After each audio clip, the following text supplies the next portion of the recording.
I left no room for doubt as to how the overall situation must develop if no action were taken in accordance with the Army Group's recommendations. In particular, I underlined the vital necessity of assembling forces with the least possible delay behind the Army Group's northern wing to counteract the enemy's palpable intention of outflanking it, with all the far-reaching consequences this would entail. Considering the urgency of this, as well as the danger lying in the eventual isolation of the Army Group's southern wing in the Dnieper Bend, I closed with the words, "Allow me to say this in conclusion, mein Führer. As far as we are concerned, it is a matter not of eluding a danger, but of taking steps to overcome one which we may shortly be compelled to face." This communication was to play its part in a clash I had with Hitler a few days later. On 27th of January, he summoned all Army Group and Army commanders on the Eastern Front, in addition to a large number of other senior officers, to General Headquarters. He wished to address us in person on the need for National Socialist education inside the army. The more difficult the military situation became, the greater importance he attached to faith as a guarantee of victory. It was an attitude which he sought to apply more and more in the selection of senior officers for posts down to divisional commander. Even in his greeting at the simple luncheon which preceded the meeting, one sensed that he had not forgiven me for the criticism implicit in my comments of 4th January. Now, in his address, he actually went so far as to throw the following words in the faces of the men whose armies had accomplished so much. "If the end should come one day," he said, "it should really be the field marshals and generals who stand by the flags to the last." I have never been one to put up with insults. Furthermore, Hitler's words were bound to strike any soldier as a deliberate snub to the army leaders, whose courage and will to fulfill their soldierly duty to the bitter end were now being called into question. Being accustomed to listen to a superior in silence, all those present held their peace. But I personally felt the implied insult so strongly that the blood rushed to my head, and when, by way of emphasis, Hitler repeated his remarks, I called out, "And so they will, mein Führer." This exclamation of mine naturally had nothing whatever to do with my attitude towards the National Socialist system. It was merely intended to show that we were not going to accept imputations of that sort from anyone, including Hitler. I was told afterwards that my comrades, who found Hitler's words just as provocative as I did, had sighed with relief when I spoke. Hitler, however, had probably never experienced an interruption before when making a speech as head of state, in this case as supreme war leader into the bargain. The years when he had heard heckling at public meetings were long past. He obviously lost the thread of what he was saying, and, with an icy glare in my direction, called out to me, "Thank you, Field Marshal versus Manstein." Thereupon he brought his address to a somewhat abrupt conclusion. While I was taking tea with Seitzler, there was a telephone call to say that Hitler wished to see me in the presence of Keitel. "Field Marshal," he told me when I went in, "I cannot allow you to interrupt me when I am addressing the generals. You yourself would not tolerate such behavior from your own subordinates." Since there was no answer to this, I did not reply. Then Hitler, who was obviously extremely annoyed, made a mistake. "By the way," he said, "a few days ago you sent me a paper on the situation. I suppose your idea was to justify yourself to posterity in the war diary." This was really too much. "Letters I write to you personally," I retorted, "do not get filed in the war diary. You must excuse me if I use an English expression in this connection, but all I can say to your interpretation of my motives is that I am a gentleman." Silence. Hitler, after a short pause. "Thank you very much." At the evening conference, to which I was specially summoned, Hitler's manner towards me was again thoroughly amiable. He even consulted me on the possibility of defending the Crimea, on which General Jennecke, commander of 11th Army, had just been reporting. I knew, of course, that he would not forgive me for the retort I had made earlier, but I had much more important things to worry about than my personal relations with the Supreme Commander. During the month of February, 3 sectors in particular were to be very much in the news. They may be distinguished by the names of Nikopol, Cherkasy and Rovno. With effect from 6th of February, 6th Army reverted to Army Group A on orders from Hitler. The reason he gave General Zeitzler for this decision was a significant one. Hitler wanted to send 2 of 6th Army's divisions to the Crimea, which was even then a forlorn hope. He now explained that he was putting 6th Army under Army Group A because he would not get these divisions from Southern Army Group. In one way, the latter regarded the handover of 6th Army as a welcome relief, for we had quite enough worries in any case. However, it meant losing a reservoir of forces on which we should have been able to draw had we been free to pull the army out of the east of the Dnieper Bend and the Nikopol bridgehead in good time. But this was just what Hitler had prevented. Now the enemy was to force him to surrender the areas in question. On 31st January, heavy new enemy attacks had started against the northern front of 6th Army east of Krivoy Rog and against the Nikopol bridgehead from the south. The upshot was the penetration of the bridgehead. After 3 days fighting, the enemy also achieved a decisive breakthrough on the army's northern front, where, despite the fact that the number of divisions was only 2, 1 in favour of the Soviets, 30 Corps received a severe battering from 12 rifle divisions and 2 tank corps. Although there had been 6 infantry divisions in the line and 2 armoured ones behind it, the former were so short of replacements and weapons that they really only amounted to battle groups, while the armoured divisions had only 5 serviceable tanks left. Even with these brave troops, constant overstrain was bound to tell sooner or later. As 6th Army was by now already removed from Southern Army Group's control, I cannot deal with the further course of the fighting in this sector. The fact is, at all events, that once the enemy had broken through 6th Army's northern front, the 2 corps fighting there, like the other 2 in the Nikopol bridgehead, were well nigh cut off. It was a development which the Army Group had predicted on numerous occasions. This time even Hitler had to agree to the abandonment of the east of the Dnieper Bend and the Nikopol bridgehead. 6th Army did in fact manage, after heavy fighting, to extricate its corps from the noose, but only at the cost of considerable losses in equipment.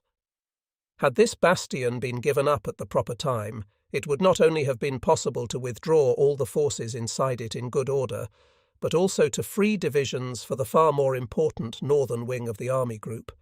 Instead, 6th Army's formations had been expended in the wrong place operationally, and one doubted whether they could ultimately withstand the pressure of the pursuing enemy. In the middle of the Army Group front, having dealt their successful counterblow against 40th Soviet Army in the east of the gap there, the mobile formations of 1st Panzer Army had passed on to their second leg in the western part. Immediately our armoured divisions left the first battleground. However, the enemy Hydra grew more heads. At the end of January, strong enemy forces, including several tank and mechanised corps, broke into the northwestern section of the projecting arc of front, which the inner wings of 1st Panzer and 8th Armies were still having to hold by the Dnieper upstream from Cherkasy. His thrust took the enemy in between 7 and 42 Corps and as far south as the Zvenygorodka area. Simultaneously, the enemy had attacked the 8th Army front, facing east in the area southwest of Cherkasy, and broken through it with fresh forces of 4th Guards and 5th Guards tank armies. These succeeded in driving so far westwards that they were able to join hands with the enemy troops which had broken through 1st Panzer Army from the northwest towards Zvenygorodka. This meant that the salient described earlier was cut off, and with it 1st Panzer Army's 42 Corps and 8th Army's 11 Corps. Such was the situation which awaited me when I arrived back at Army Group headquarters on 28th of January. Decisive measures were instantly taken to clear an escape route for the encircled corps. 1st Panzer Army received orders to end the battle against the forces of 1st Soviet Tank Army on its left wing as soon as possible, and to release 3 Panzer Corps with the utmost speed. It was to be thrown over to the new crisis spot with 16 and 17 Panzer divisions, the Leibstandarte and the Heavy Panzer Regiment Baker, which had already distinguished itself in the battle mentioned above, 1st Panzer Division was to follow as soon as it could. 8th Army was instructed to release HQ 47 Panzer Corps and 3 Panzer Division from its front and to form them up in the direction of the point of breakthrough. 24 Panzer Division was also ordered over from 6th Army to reinforce this group. When it arrived, however, Hitler ordered it to be returned to Army Group A because the position in the Nikopol bridgehead was already turning critical. In fact, it got there too late to do any good. The Army Group's orders were that the 2 corps, 1st Panzer Armies from the west and 8th Armies from the south, were to attack the flank and rear of the enemy forces which had surrounded 42 and 11 Corps. The number of divisions employed by the Army Group to get the 2 corps out was a relatively large one. It appeared necessary, however, in view of the fact that the enemy had crammed no less than 26 rifle divisions and between 7 and 9 tank or mechanized corps into this battleground from the northwest and east. The reason for their plurality, it is true, was that Soviet divisional strengths were also well down by now, except where fresh or recently refitted formations were concerned. The task of our 2 assault groups was first to cut the rear communications of these numerous enemy formations, and then to destroy them by concentric attacks. Unfortunately, their assembly was delayed, first by snow and then by the mud which followed. Once they could move off, however, they succeeded in getting to grips with and administering wholesale punishment to a substantial portion of the enemy forces which had isolated the Cherkasy pocket. Between them, the 2 corps reported the capture of more than 700 tanks, over 600 anti-tank guns, and about 150 field pieces, but only just over 2,000 prisoners. This indicated that the enemy forces had been largely made up of motorized formations. Eventually, impenetrable mud or snow put an end to the advance. 3. Panzer Corps' spearhead had got within 8 miles of the southwestern front of the pocket, while 47 Corps had probably drawn off a substantial proportion of the enemy forces. The Army Group Operations Staff had gone to Uman in our command train to supervise the cooperation of the 2 armies in this battle. The headquarters of 1st Panzer Army was at Uman itself, and that of 8th Army was easily accessible from the same place. While in Uman, I made 2 attempts to reach the fronts of both assault groups, but each time my car became hopelessly stuck in mud or snow. From one day to the next, the weather vacillated between blizzards and thaws. Once again, it was seen that the broad tracks of the Soviet tanks made them better than our own at moving over snow-covered ground or a saturated subsoil. As there was no further prospect of getting the armour right up to the pocket, I gave orders for the 2 encircled corps to break out to the southwest. In the meantime, they had been crowded together from all sides by recurrent enemy attacks, and the space now left to them measured only about 30 miles from north to south, and 10 to 12 miles from east to west. The Russians had already called on them to capitulate on 4th February.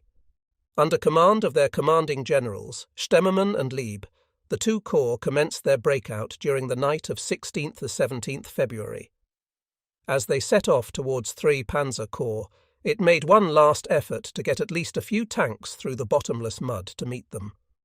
The corps in the pocket had instructions from the Army Group to use their entire artillery and ammunition in support of the breakout. Being unable to move through deep mud across country devoid of roads, the batteries had to stay put after they had fired off their ammunition.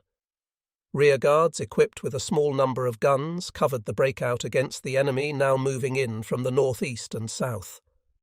It can be imagined with what mixed feelings of hope and anxiety we sat in our command train waiting to hear whether the breakout had succeeded. At 01:25 hours on the morning of 17th of February, we received the gratifying news that the first contact had been established between the escaping troops and the spearheads of 3 Panzer Corps. The enemy in between them was literally overrun. By 28th February, we knew that between 30,000 and 32,000 men would come out of the pocket. Considering the drop in the strength of the fronts and the fact that 6 divisions and 1 brigade had been surrounded, this figure must be taken to represent the bulk of the fighting troops. One most distressing factor was that the majority of the wounded could not be brought out. General Stemmermann was killed during the fighting. It had thus been possible to spare both corps the fate suffered by 6th Army at Stalingrad. In this case, too, Hitler had called for the pocket to be held, but in the end he had consented retrospectively to the breakout preparations ordered by the army group. The latter had then issued the order for the actual breakout without previously notifying Hitler in order to avoid any possibility of a countermand. Naturally, the bulk of the guns and heavy weapons had stuck fast in the mud on the way out, only a small number being extricated as a result of the almost superhuman efforts of the troops. The 6.5 liberated divisions obviously had to be pulled out of the line for the time being. However, this loss of fighting power, though it further complicated the army group's position, was to a great extent counterbalanced by the joy of having saved at least the fighting men of the two corps. 1st Panzer and 8th Armies still had the task of firmly reuniting their fronts and releasing armour for the mobile reserve as soon as possible. After I had visited units of the divisions which had participated in the breakout, my operations staff returned to Proskurov. This was rendered urgently necessary by the situation on the army group's left wing. For the reasons stated earlier, the army group had done everything in its power during the month of February to prevent the enemy from finally breaking through the centre of its front. It had been able to forestall the threatened isolation of its right wing when the latter was still held fast in the Dnieper bend.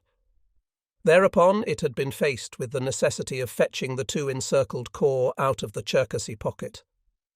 Once this had been achieved, our attention inevitably became riveted on developments in the north of the army group area. By this time, 4th Panzer Army was on a front facing northeast, which actually ran fairly continuously from northeast of Vinitsa to the west of the small town of Shepetovka. The latter lies some 50 miles due north of Proskurov, where Army Group headquarters was located. At Shepetovka, the Army's continuous front came to an end. For a front some 150 miles in length, there were at present only 9 weakened but still battle-worthy divisions available under 3 corps commands, 5 being infantry, 2 armoured, and 2 panzer grenadiers. For the moment, the pressure on the army front had relaxed, the enemy having presumably had to pause in his advance. Nevertheless, it was clear that 4th Panzer Army would hardly be able to hold out with the above forces against a far superior enemy. But there was also another danger with far graver implications for the position of the army group as a whole. In front of the western wing of 4th Panzer Army, extending right up to the southern boundary of Central Army Group in the north, there was now a wide open space practically devoid of German forces. From this area, sooner or later, the enemy was liable to launch a large-scale flanking movement against 4th Panzer Army, which would be synonymous with outflanking the whole of Southern Army Group. Even though the northern part of this vacuum, the Pinsk marshes, was automatically excluded from any major operations, there was still an east-to-west bridge of land about 40 miles in breadth immediately above 4th Panzer Army's front. Through it ran the highway leading from Kiev to Rovno via Zhytomyr, and further westwards to Lwów and Lublin in the Government General. In order to block this bridge of land, the army group had shifted 13 corps onto the extreme north wing. The latter was led with great dash by my former Chief of Staff at 38 Corps, General Hofer, who was unfortunately killed at the head of his troops in March 1944. With the few forces at his disposal, Hof held up the enemy advance on either side of the highway through February and March, again and again evading the pincer movements of his far stronger opponent. Further north, already within the region of the Pinsk marshes, a group of police units was guarding the big railway from Kiev to Poland. Against such odds, of course, the solitary 13 Corps could do no more than delay the enemy advance. As early as the beginning of February, the town of Rovno was lost, in consequence of which 13 Corps had to retire westwards towards Dubno. The Reich Commissioner for the Ukraine, Gauleiter Koch, who resided in Rovno, had naturally lost no time in making himself scarce, though not before enjoining the civil administrators and police forces under his jurisdiction to fight to the last. He was to decamp from East Prussia in exactly the same way later on. Hitler, on the other hand, demanded the head of the general responsible for the loss of the town. According to Seitzler, even Keitel advocated the immediate shooting of the senior German commander there. When Seitzler energetically opposed this, averring that Hitler would in any case wish to hear his general's views, Goering put his oar in. "Oh, no, you don't," he said. "Where would we be if that happened every time? Anyway, it isn't the job of a head of state." Quite apart from the fact that the affair was no concern whatever of Goering's, he was just about the last person with any right to damn others for alleged dereliction of duty. His utterance was one more example of his notorious hatred of the generals and the army as a whole. Hitler did not, in fact, accept the recommendations of Keitel and Goering, but ordered a court of inquiry, as a result of which a sentence of death was passed not upon the officer originally accused, but on the divisional commander responsible for the Rovno area. This was subsequently quashed by Hitler, who accepted the appeals put up by myself and the army commander in view of the reasons which had led to the loss of Rovno. The mobile courts martial, which had power to pass summary judgment over the heads of local commanders, had still not been instituted in my day. But let us return to 4th Panzer Army. Even though, as I have said, there was no immediate threat to the army front, it was perfectly clear that that wide expanse of territory to the north, guarded as it was by a mere handful of forces, would shortly become the basis of an enemy offensive. This might be directed at Lwów in the west or against 4th Panzer Army in the south in the form of an outflanking movement round its western wing. It will be recalled that in anticipation of this danger, the Army Group had on a number of occasions called for the assembly of an army in the area of Rovno. No such assembly had taken place. The Supreme Command had neither released forces elsewhere for this purpose, i.e. by detaching them from Northern Army Group or evacuating the Crimea, nor had it enabled Southern Army Group to do so by granting it freedom of movement on its southern wing. It goes without saying that on completion of the Cherkasy battle, the Army Group had drawn strong armoured forces from the centre of its front over to the left wing, where they were in position by 15th March. But as we emphasised to OKH, these forces would at best suffice to maintain a certain degree of stability on 4th Panzer Army's front in the event of another major attack. They would on no account be adequate to cope with a wide outflanking movement against the Army's western wing. As the issue was as destined as ever to be settled on the northern wing, it was absolutely essential that the latter be provided with additional forces. For the present, however, nothing decisive was done by the Supreme Command in this respect. Clearly, Hitler assumed the enemy's offensive power to be already exhausted. In addition, he was expecting the muddy season to set in shortly and put a stop to any large-scale activity on the part of the Soviets. It was true that the attack we had launched in mid-February to free the two corps from the Cherkasy pocket had become bogged down as a result of the spells of mud with which the blizzards had been interspersed. Yet it was still too early to count on the actual muddy season to start. As for the hopefully awaited exhaustion of the enemy's offensive power, it was only permissible to consider this within the context of our own diminished formation strengths. For OKH's consideration, the Army Group submitted a series of figures which gave a graphic picture of the respective losses and replacements on both sides of the front. We had deduced from numerous prisoner-of-war interrogations that in the period from July 1943 to January 1944, the enemy formations facing our front must have received about 80,000 men as replacements. This figure could be taken to correspond with the losses suffered by the enemy in the same period. On the other hand, Southern Army Group's casualties in dead, wounded and missing during the same space of time had amounted to 405,409 men.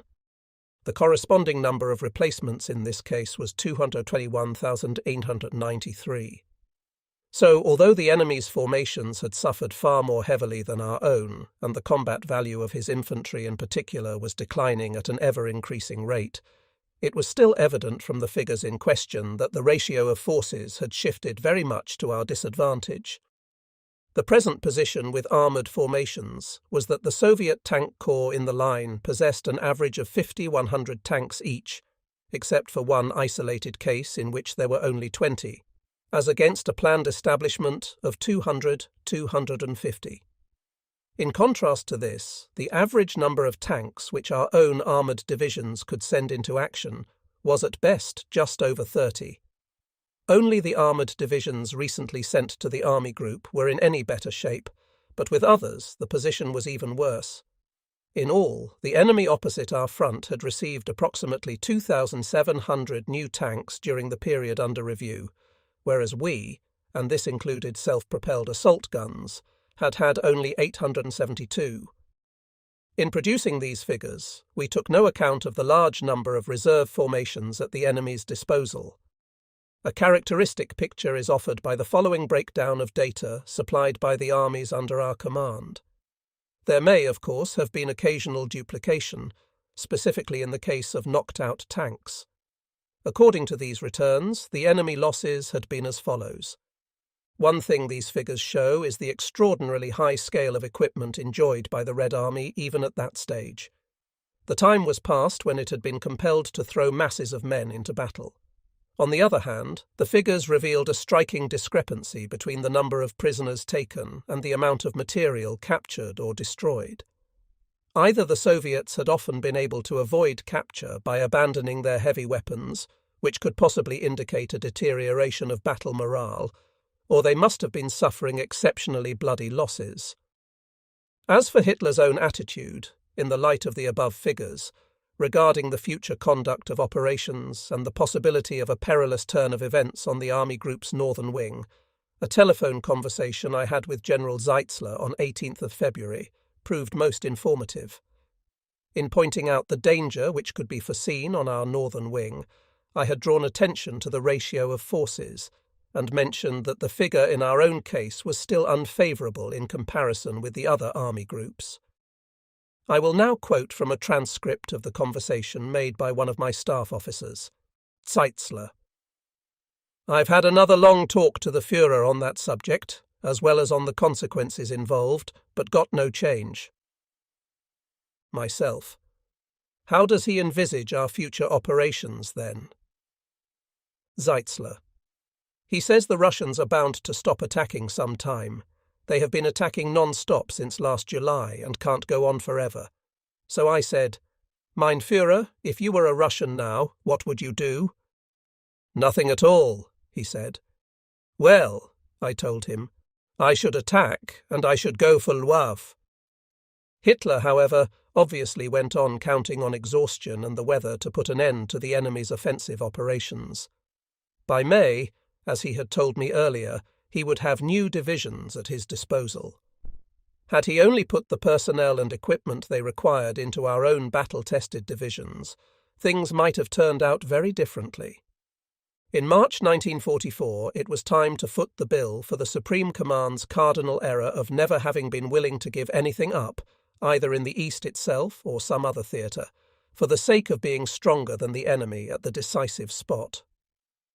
What we had to pay for, first and foremost, was Germany's failure to stake absolutely everything on bringing about a showdown in the East in 1943 in order to achieve at least a stalemate or to exhaust the Russians' offensive power before a real second front emerged in the West.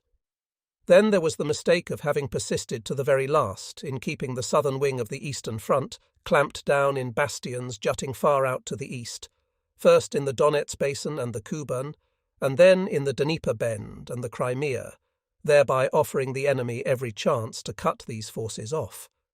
In doing so, the Supreme Command had overlooked the fact that ultimately the issue would not be decided in the struggle for these bastions, but in the place from which the enemy could proceed to push the entire southern wing of German armies away towards the Black Sea or Romania.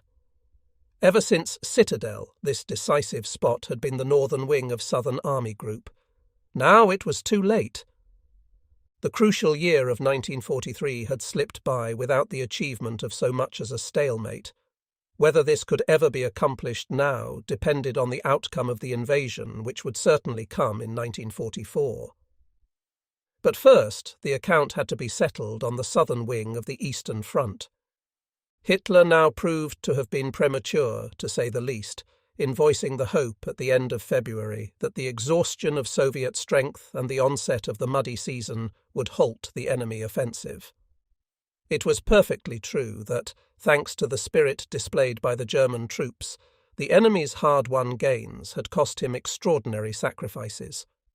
It was also apparent that the quality of his infantry formations, into which he had relentlessly pressed all the able-bodied male inhabitants of reconquered territories, was steadily deteriorating. But the plain fact remained that he still had abundant formations of fresh or rested troops on which to draw. Even if the number of tanks in his tank and mechanized corps had fallen off in consequence of the high losses mentioned earlier, it was still many times greater than that of the German armoured divisions. On the German side, even a rigorous comb-out of units in the rear areas had failed to make good the shortage of replacements. Already we had enlisted hundreds of thousands of indigenous volunteers in our B-echelon units and supply columns. These men, mainly Ukrainians and Caucasians, did their duty with the utmost loyalty, preferring to fight in the German army, in spite of the policy pursued by the party authorities in the occupied territories, rather than to go back under Bolshevik domination. The muddy season, though interrupted by spells of frost, set in at the beginning of March. Initially, however, it affected us far more unfavourably than it did the Russians.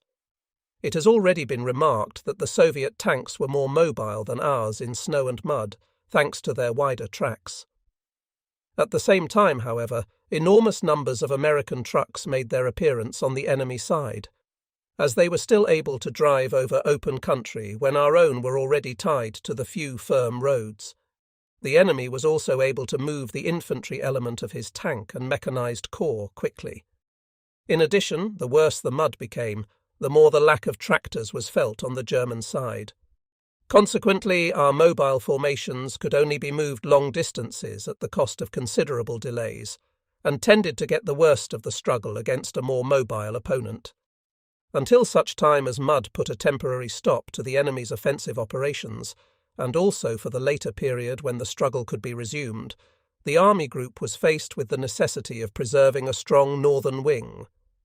The enemy would, of course, also continue to attack Army Group A, i.e. 6th Army, and our own 8th Army. He had just as good a prospect as ever of smashing this wing, which was still echeloned well out to the east, and of pushing it back against the Black Sea, or at all events of winning the crossings over the Bug and later over the Dniester. Here lay the chance of recapturing Bessarabia and opening the route to Romania and the rest of the Balkans, the area, incidentally, which Roosevelt was so keen to cede to Uncle Joe. Nonetheless, the German side was still capable of effecting an elastic withdrawal on this wing and saving considerable forces from 6th Army's front, which could be very much shortened in the process. It would still be possible, either behind the Bug or the lower Dniester, in any case therefore still forward of the old Romanian frontier, to bring the enemy to a definite standstill on a front adequately manned for a decisive defensive. So when signs of fresh offensive preparations were noticed opposite the southern wing of 8th Army as early as 22nd February, the Army Group asked that the army should be given freedom to take evasive action.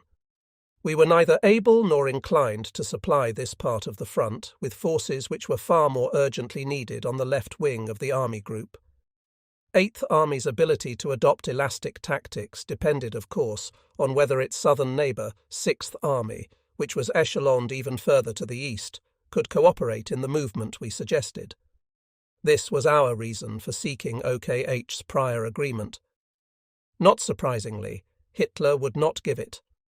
On the contrary, the Army Group was subsequently made to hand over more forces, 3 and 24 Panzer divisions, to launch an attack in support of 6th Army when a new setback ensued on its much too extended front. Operationally, however, far greater chances than those offered to the enemy by advancing along the Black Sea coast against Army Group A would present themselves if he were to achieve a decisive success opposite the northern wing of Southern Army Group. If, by throwing in a maximum concentration of forces, he should manage, perhaps even before the muddy season began, to overrun the front of 4th Panzer Army, he would in the first place gain possession of the railway line, which ran from Lwów through Żmerinka into the southern Ukraine and was vital for the supply of the whole of the German southern wing. Subsequently, by continuing to advance southwards, the enemy would get into the deep flank and rear of the southern wing. Over and above this, it was certain that he would make use of the gap which had opened up between the northern wing of Southern Army Group and the southern wing of Central Army Group in order to assemble another powerful assault force. Its task would be to go round the Army Group's left wing or carry out the drive on Lwów, which General Zeitzler had foreshadowed to Hitler. The recent appearance of HQ-1 Belarusian Front in this area at the end of February provided an unmistakable pointer to such intentions.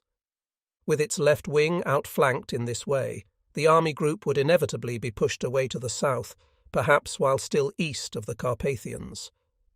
Through Lwów, on the other hand, the Soviets would be free to drive into Galicia or Poland proper. Any development of this nature had to be forestalled at all costs. As soon as the struggle to liberate the two corps surrounded near Cherkasy was over and contact had been re-established between the fronts of 1st Panzer and 8th Armies in this area, the Army Group had ordered a radical shift of forces to its left wing.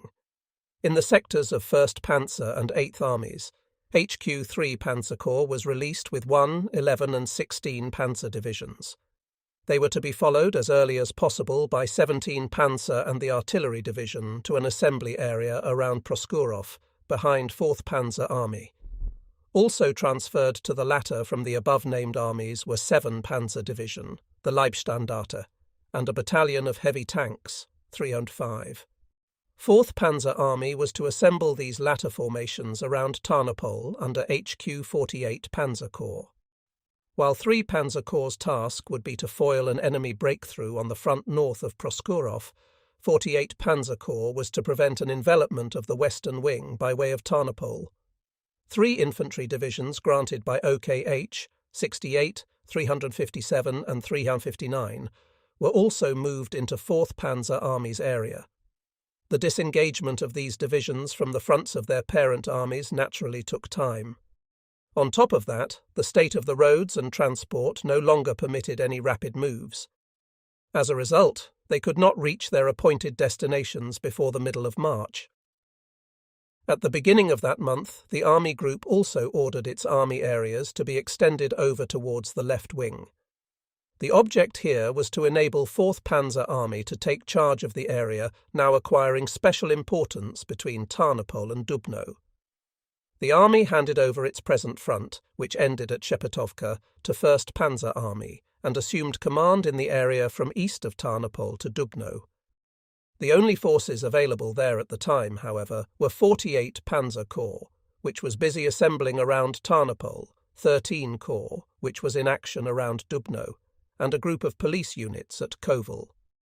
1st Panzer Army in turn surrendered its sector of front north of Uman to 8th Army. On orders from OKH, the corps on the latter army's right wing went over to 6th Army. At the beginning of March, the Army Group moved its headquarters first to Kamenek-Podolsk and later to Lwów, in order to be behind the vital left wing. We had instructions from Hitler not to enter Romanian territory, inside which our vantage point could have been behind the centre of the Army Group front. It was still debatable whether the measures outlined above would suffice to intercept any enemy offensive launched before the muddy season set in. For the period which followed it, as the Army Group repeatedly emphasised to OKH, it would in any case be essential to bring forces with an equivalent strength of 2 armies, comprising between 15 and 20 divisions, up to Lwów. Only then could we prevent a large-scale outflanking of the Army Group's left wing, with all the consequences already described. It could be assumed, however, that the newly drafted forces of which Hitler had spoken, but of whose numbers the Army Group was told nothing, would be inadequate for this purpose. It was imperative to acquire forces by further shortening the fronts of both Northern Army Group and 6th Army, as well as by evacuating the Crimea. It goes without saying that the freeing of forces within the Army Group's own area on the scale already indicated implied a big risk for 8th and 1st Panzer Armies, since the enemy would continue to attack them too, as long as the ground and weather gave him the least opportunity of doing so. His object in this case would be to break through in the direction of the Middlebug and its crossings at Vinitsa and Voznesensk. With things as they now were, however, the army group had to choose between two evils. In terms of the overall situation, the lesser evil was undoubtedly that the enemy would come forward in the area of 1st Panzer Army's right wing and opposite 8th Army. The operational effects of such an advance could still be counteracted by withdrawing the neighbouring 6th Army behind the Bug, or at worst behind the Dniester. On the other hand, the operational consequences of a decisive enemy success against the army group's left wing would be irreparable. To prevent it, and at all costs to bar the Russians' way into the deep flank of Southern Army Group and Army Group A or to Lwów, must now be Southern Army Group's operational aim until the muddy season became fully effective. The possibility that its right wing, and consequently the whole of Army Group A, might be forced to withdraw further westwards was a risk which it had to accept. Although the weather prevented our air reconnaissance from telling what movements or troop concentrations were taking place on the other side, the Army Group was able to assess the enemy's intentions as follows by the end of February. The recently identified 1 Belarusian front would assemble forces in the Rovno area to envelop the Army Group's western wing. 1 Ukrainian front was expected to attack the front facing north on both sides of Proskurov, now under command of 1st Panzer Army. 2 Ukrainian front, we assumed, would renew its attacks on 8th Army and the right wing of 1st Panzer Army, and, if it succeeded in crossing the Bughead for Chernovitz, Ternauty. 3 and 4 Ukrainian fronts would continue their attempts to score a success against 6th Army and the right wing of 8th Army. On 3rd March, the assault broke loose against the Army Group's left wing in the area of 4th and 1st Panzer Armies. Superior enemy forces, including a tank corps, seized hold of 13 corps around Dubno and tried to envelop it. The main thrust, which was carried out by 2 tank armies plus 60th Soviet Army, was aimed at a breakthrough to the south across the line Proskurov-Tarnopol, the enemy's intention obviously being to cut the Army Group's most important communication line and, provided that the weather still permitted, to drive right through to the Dniester. Simultaneously, 18th Soviet Army was attempting to force the right wing of 1st Panzer Army away to the southeast. When I visited the front line at Shepetovka on 4th March, 59 Corps' position there was already extremely serious. The enemy had penetrated our fronts on either side of it and was preparing to entrap the corps by means of enveloping attacks from east and west. To eliminate this danger, it had to be pulled back, a manoeuvre which duly succeeded thanks to the firm, unflurried leadership of the commanding general, my erstwhile Chief of Staff, Schultz, and the intervention of 1 Panzer Division, which had just arrived on the scene. Nonetheless, the enemy maintained his efforts to encircle the corps by pursuing it towards Proskurov. Both of the Panzer Corps which had been brought up behind this wing of the Army Group now went into action. 3 Panzer Corps was thrown to the northwest from Proskurov to smash the enemy advancing in the gap between 1st and 4th Panzer Armies. 48 Panzer Corps was directed to attack the enemy armour driving on Tarnopol. By 7th March, the enemy had committed a total of 22 to 25 rifle divisions and 7 tank or mechanised corps in this sector. At the beginning of March, the enemy also started an offensive against the left wing of 8th Army, having within 2 weeks managed to replace the losses inflicted by our Panzer Corps in their thrust to free the Cherkasy pocket. Hardly had we withdrawn the 2 corps from that sector to bring them behind the left wing of the Army Group when he began his offensive in the direction of Uman. Having staked no less than 20 rifle divisions on his breakthrough, he succeeded in smashing 7 corps, and by 9th March he was at the gates of the town. In the area of Army Group A, 6th Army, the enemy likewise resumed his offensive and achieved a breakthrough towards Nikolaev at the mouth of the Bug. In a situation report to OKH on 7th March, the Army Group had stated that it had no alternative but to fight on as best it could until mud put a stop to the enemy's operations.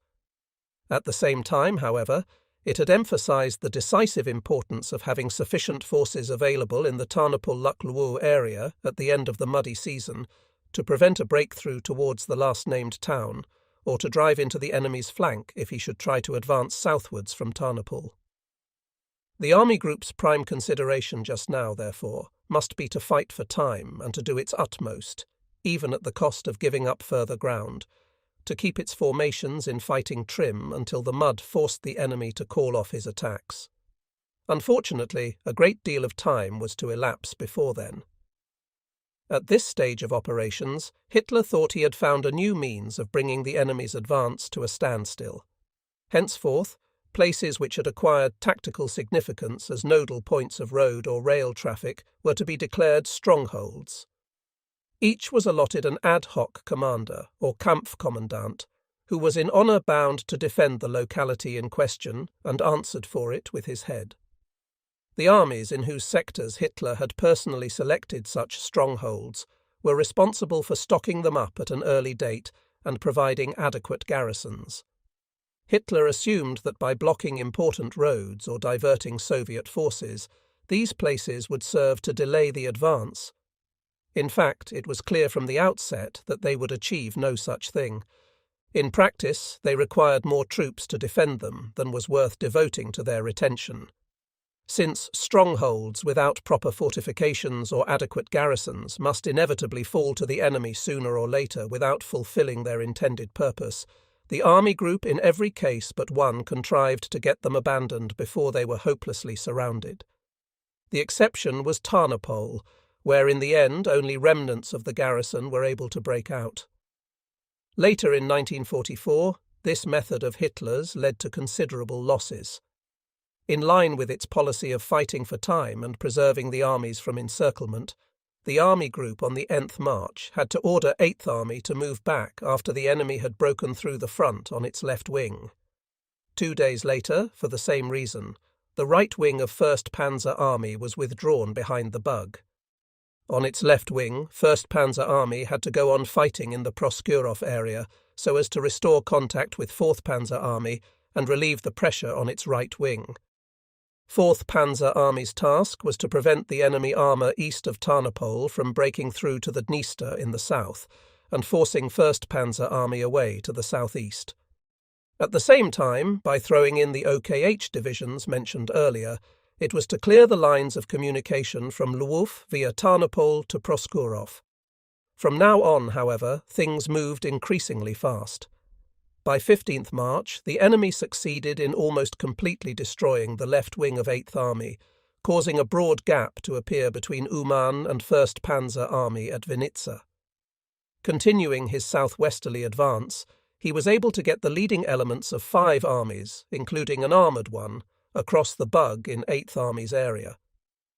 While the latter threw over all detachable forces from its right to its left wing to attack the enemy now across the river, it was clear that they could only impede him on a purely local basis and had no hope of gaining the Bug as a defence line over a sector of this breadth or of restoring contact with 1st Panzer Army. On the contrary, the strong enemy forces now crossing the river would be in a position to push 8th Army off to the south and get to the Dniester before it. On 1st Panzer Army's right wing too, the enemy had achieved a breakthrough which took him to the Bug south of Vinitsa. Although Hitler immediately proclaimed the town a stronghold, there was never any question of its being able to put up a protracted defence, since this would have called for at least 3 divisions. And where were they to be found? On the army's left wing, west of Proskurov, there were indications of an enemy envelopment by 3rd Guards Tank Army, which had 3 tank corps under command. In 4th Panzer Army's sector, a successful attack by the infantry divisions supplied by OKH made it possible to restore the situation in the Tarnopol area for the time being. In contrast to this, 13 Corps was threatened with encirclement as it retired in the direction of Brody. It was plain from the overall picture that there was no further possibility of regaining and holding the Bug on the Army Group's right wing. As early as 16th March, it emerged that the enemy forces which had crossed the river were heading west with a tank army towards the nearest Dniester crossings. 3 other armies, one of them armoured, were turning south against the northern flank of 8th Army. At the same time, both wings of 1st Panzer Army were in danger of being enveloped. Despite the success at Tarnopol, it was doubtful whether 4th Panzer Army could in the long run prevent the enemy from advancing on Lwów or turning off to the south. Such was the tense situation prevailing when I was summoned to the Obersalzberg.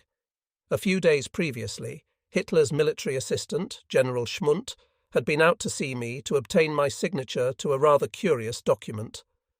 This was by way of being a declaration of loyalty to Hitler by all field marshals in view of the propaganda disseminated by versus Seydlitz, the general taken prisoner at Stalingrad. The idea had probably come from Schmundt himself, who thought it might strengthen Hitler's trust in the army. Since every field marshal but myself had already signed, significantly enough Schmundt had included Model among the signatories, although his rank at the time was still Colonel General, I had no choice but to follow suit. Refusal to do so would have implied that I sympathised with Seydlitz's activities. All the same, I told Schmundt that I considered the declaration quite unnecessary from a soldier's point of view, as it was perfectly obvious that German troops would pay no attention to the propaganda of the Free Germany Committee. I might mention in this connection that leaflets dropped over the Cherkasy pocket earlier on had completely failed to achieve their purpose, as of course had a letter from Seydlitz to General Lieb, the man in command there. About the same time, another letter which gave every impression of being genuine had found its way onto my own desk. It had been handed in to us after being picked up by a Ukrainian partisan.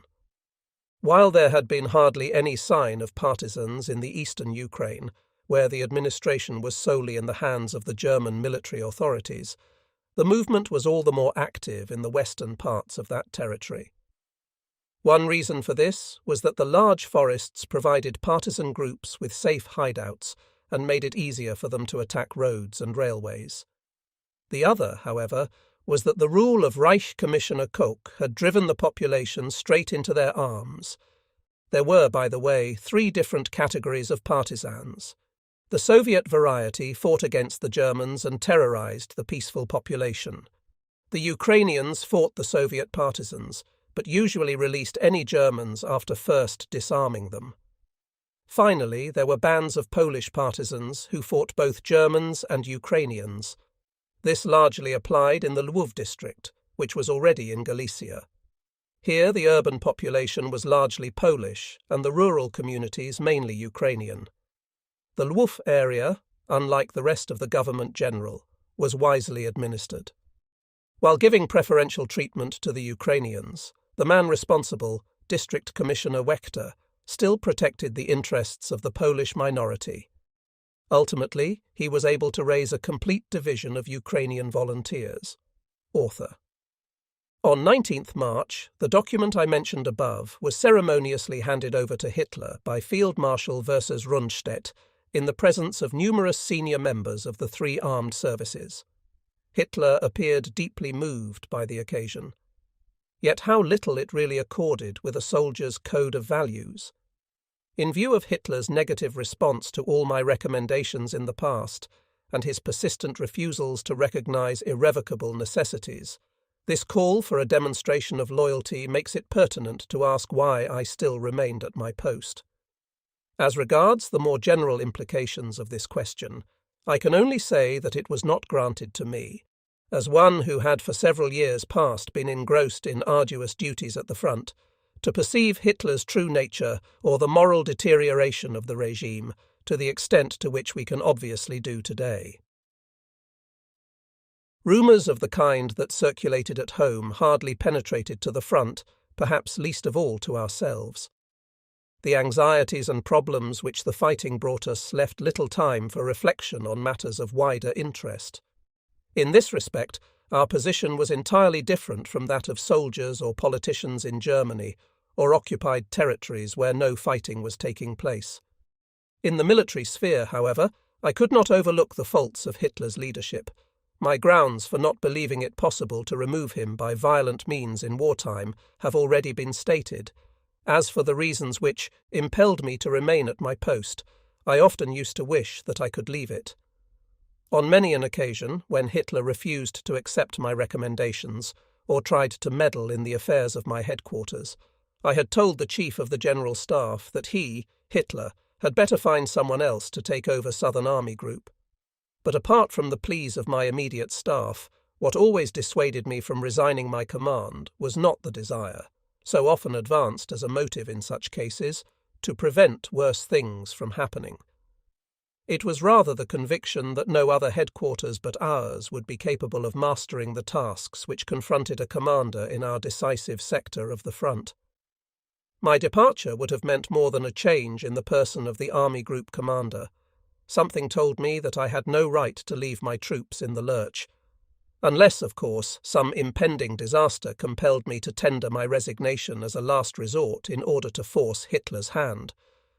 This very contingency was shortly to arise in connection with the fate of 1st Panzer Army. The meeting on the Obersalzberg afforded me an opportunity to make the following proposals to Hitler by reason of the ever-increasing gravity of the situation. Immediate withdrawal of 6th Army behind the Dniester. This formation was still situated in a salient extending well east of the Lower Bug and requiring far too many forces. The commander of Army Group A, Field Marshal versus Kleist, had himself recommended the same action. Rapid northward switch of the strong forces thus released by 6th Army into the area between the Dniester and Pruth, which formed the old Romanian frontier, in order to prevent 8th Army from being forced away from the Dniester to the southeast. A clear decision laying down that the task of covering Romania, either on the Dniester or the Pruth, should henceforth devolve on Army Group A in conjunction with Romanian forces. Quick assistance for Southern Army Group's northern wing to prevent the enemy from forcing it back into the Carpathians or driving through to Lwów. This solution, I added, would initially mean putting up with a gap between Army Group A and Southern Army Group if a strong front were to be formed north of the Carpathians. Should the enemy later attempt to get through this gap to the Balkans by way of Hungary, we should be able to thrust into his rear from the north as soon as we received the reinforcements which Hitler had promised to let us have in May. Hitler, however, declined to consider any such far-reaching conceptions. He directed that Army Group A should remain on the Bug and announced only small-scale assistance for the Southern Army Group's northern wing. In a detailed appreciation of the situation sent to General Zeitzler on 22nd March, I repeated the above proposals, basing them on both the state of the fighting troops and the fact that the existing situation no longer allowed us to close the front between 8th and 1st Panzer armies.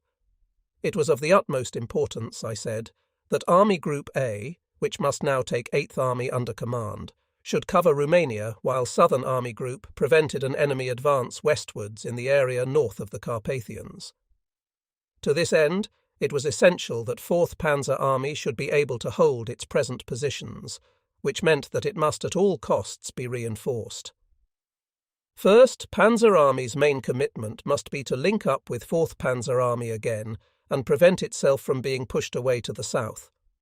The Carpathian passes between the two army groups could be held by Hungarian forces. The Hungarians, who had been more or less coerced into the war, still had their eyes on Siebenbürgen, which they had lost to Romania in 1918. Our Romanian and Hungarian allies were known to view each other with such mistrust that they were holding crack troops ready in their respective countries to use against one another if the need arose. After the defeats on the Don in winter 1942-3, the two Romanian armies, and later the Hungarian army, had been taken out of the front. However, Marshal Antonescu had again made forces available for coastal defence on the Sea of Azov. He also allowed the Romanian formations forming part of 17th Army to remain in the Kuban bridgehead and later in the Crimea. Now he was providing new armies for the defence of Romania as part of Army Group A. After the withdrawal of their army from the battlefront, the Hungarians had left only a few divisions behind in the Ukraine. It was expressly laid down that these should not become involved in any fighting with the Soviets, so that whenever the front line drew closer, we had to pull them back in good time. Their duties were confined to guarding roads and railways against partisans in the communications zones. Now the situation was becoming critical for Hungary too, and to defend the Carpathians and the area up to the Dniester, we had to have the services of the intact army she had on home territory. At the same time, however, the attitude of her government had become dubious, and on 15th March, General Lindemann came down from OKH with instructions for the swift disarmament of the Hungarian forces behind our front in the event of Hungary's defection. Fortunately, we were spared the necessity of carrying out such a task. Following Horthy's visit to the Obersalzberg, 1st Hungarian Army was placed under our command on 23rd March. Each of its 2 corps comprised 1 motorized and 4 infantry divisions, but all of them had first to mobilize. Apart from this, the scale and quality of the Hungarians' weapons did not meet the requirements of warfare against Soviet armoured units. Nonetheless, these forces could be expected to hold their own against the Soviets in the Carpathians, as we felt that the Russians would only be able to put their armour to very limited use in the mountainous terrain. We were reinforced in this belief by the recollection of how bravely the Honved had defended the Carpathian passes against the Russians in World War I.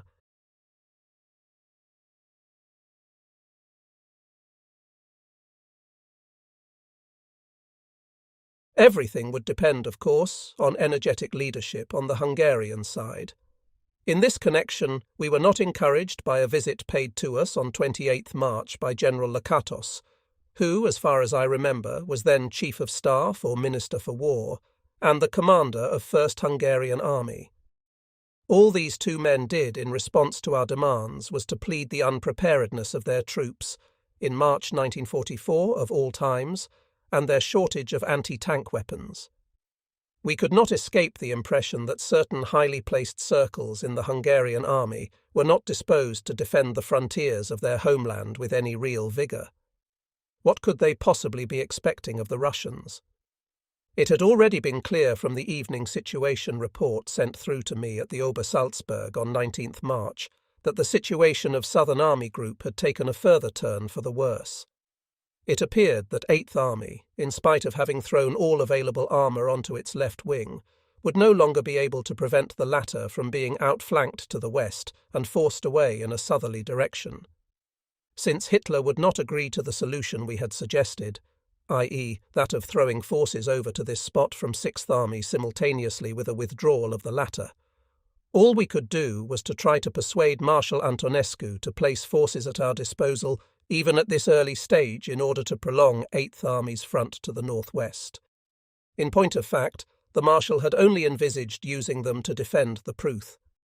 Apart from this aggravation of 8th Army's position, an even more ominous development occurred on the Army Group's northern wing. Up here, having been unable to maintain its right wing on the Bug, 1st Panzer Army now held a front facing northeast and extending roughly from the Dniester, northwest of Mogilev-Podolsk, to the Zabruch, which formed the frontier with Poland. Further west, as has already been noted, 4th Panzer Army had temporarily restored the situation east of Tarnopol by a counter-attack with some newly arrived divisions.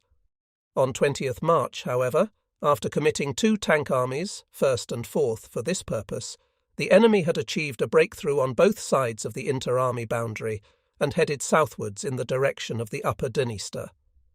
On 23rd March, the spearheads of 1st and 4th Tank Armies were already approaching the Dniester crossings north of Czernowitz and south of Kamenek-Podolsk.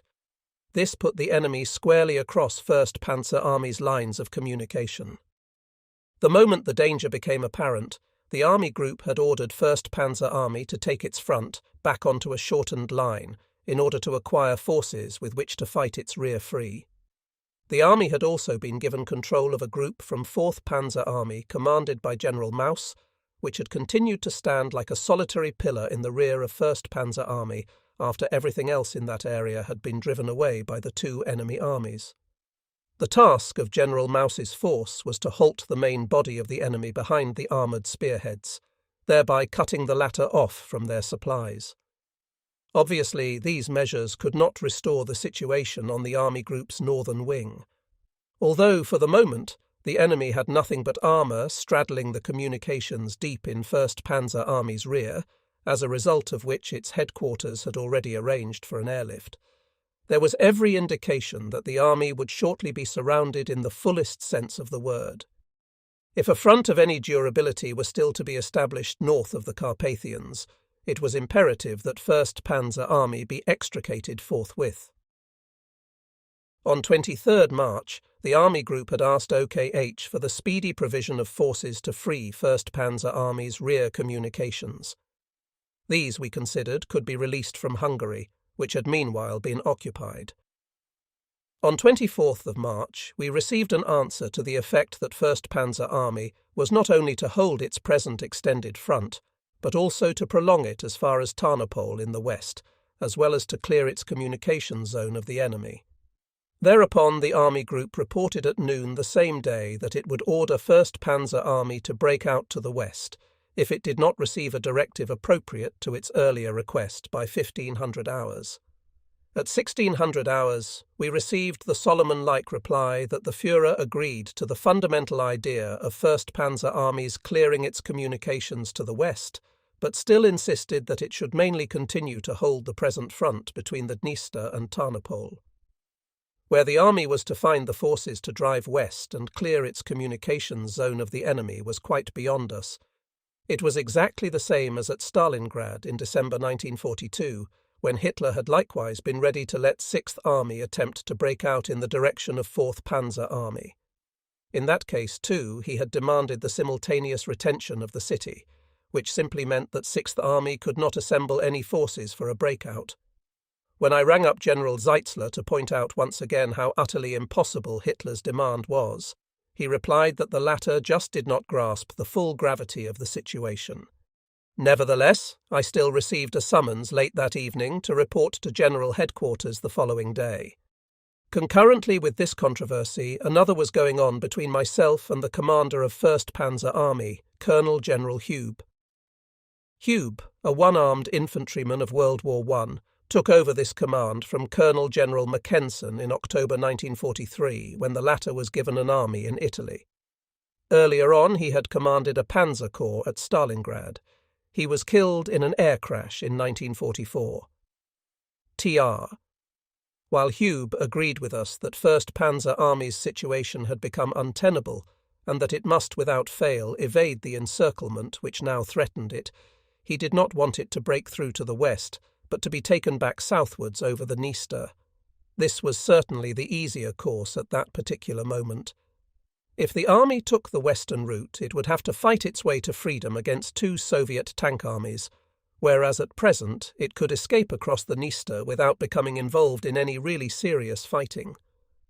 I still could not accept Colonel General Huber's view, however. First of all, it was indispensable that 1st Panzer Army should re-establish contact with 4th Panzer Army in the west. How else could the enemy be prevented from breaking through to Galicia north of the Carpathians? The best that could happen if the army took the southern route was that it would finish up being forced away into mountains. Yet even this was uncertain. Superficially, the way across the Dniester looked the less hazardous of the two, but closer examination showed that it would lead to disaster. The army possessed no bridging materials for crossing the river on a broad front. Any attempt to cross by the few secure bridges now in existence would expose it to attack from the enemy air force and cause the loss of most of the heavy equipment. Worst of all, the enemy was already advancing from the east-south of the Dniester, and sooner or later 1st Panzer Army must become sandwiched between the latter and the 2 tank armies, which, having just cut its rear communications, were now preparing to cross the river behind it. I, therefore, made it quite clear to General Hube that the army group would not permit his army to retire towards the south bank of the Dniester, but would order a breakthrough to the west. Even before I flew to the Obersalzberg, he was given a warning order to link up initially with the group of German forces on the Zbruch by a thrust to the west. Having taken off from Lwów early on the morning of 25th of March, I reached the Berghof in time for the midday conference.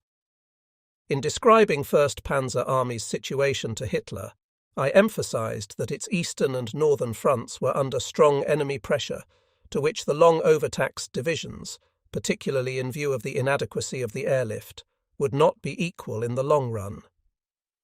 In the deep western flank of the army, I added, the enemy was across its rear communications, with the spearheads of one tank army already making for the south bank of the Dniester and those of another aiming southeast at Kamenek-Podolsk in the army's rear. South of the river, too, the enemy was advancing from the east to bar the Dniester in the army's rear. In this situation, I said, there was no alternative but to strike through to the west with the army's tank formations, clear its supply lines, and restore contact with 4th Panzer Army. By such tactics, it might even be possible to paralyze the supplies of the two enemy armies operating in 1st Panzer Army's rear. This westward thrust must obviously be covered off to the east and northeast by the army's remaining forces. Although they would not be able to do so on their present extended fronts, the army's southern wing must still remain resting on the Dniester. On no account, I said, could I agree to General Huber's proposal to take his army onto the southern bank of the Dniester. First, because operations made it necessary to concentrate 1st and 4th Panzer armies north of the Carpathians. Secondly, because any withdrawal to the south of the river would probably result in 1st Panzer armies being encircled all over again and ultimately annihilated. The success of the proposed breakthrough, I added, would depend on a simultaneous drive by 4th Panzer Army from the west. For this reason, the latter must be reinforced immediately. Hitler replied that he was unable to release any forces for this purpose. As long as he had to expect an invasion in Western Europe, he said, no formations must be taken away from that theatre. In similar vein, he contended that our divisions in Hungary were indispensable there for political reasons. Furthermore, he still refused to acknowledge that a breakthrough by 1st Panzer Army to the west inevitably necessitated a corresponding withdrawal of its front in the east. A sharp exchange took place between Hitler and myself when he tried to hold me responsible for the unfavourable position in which Southern Army Group had landed. Some days previously, I had gathered from General Zeitzler that Hitler had accused the army group of having frittered away the numerous forces supplied to it over a period of months. I had asked Zeitzler to tell Hitler from me that the army group had had no other choice but to commit these divisions in driblets, as they had only been given to us sporadically, and in most cases too late. Had Hitler ever held out any prospect of our getting the strong forces we had so often demanded for our northern wing, even if only for some date in the future, or else granted us operational freedom on our southern wing, he would have had nothing to complain about today. Zeitzler had entirely agreed with me. Indeed, this very factor had done more than anything else to influence the trend of events since Citadel. Now Hitler asserted that all we, i.e. the army group, were ever interested in doing was playing at grand tactics. Immer nur operieren, ter. Last autumn, he said, he had been told that the Dnieper would be held. Hardly had he given his reluctant approval for us to retire behind that river when the need for a further withdrawal had been announced on account of a breakthrough at Kiev. I retorted that things had been bound to turn out that way. He was the person who had detained our forces on the southern wing to hold the Donetsk and Dnieper areas, instead of letting us strengthen our northern wing. Next, Hitler declared that according to the Luftwaffe there were very few enemy tanks to be seen, but that whole German units were running away from them, thereby causing the front to be constantly pulled back. As the only Luftwaffe reports Hitler received came from its high command, I assumed that Goering had once again been giving vent to his hatred for the army. I replied with some asperity that if the fighting troops could no longer hold out in some places, this must be attributed to constant overstrain, physical exhaustion, and the extent to which unit strengths had dwindled away. If ever proof were needed that overleniency was not one of our failings, it could be found in the number of senior commanders we had replaced. All of these men, I emphasized, were actually brave and experienced soldiers, but not one had been able to check the decline in the troops' powers of resistance.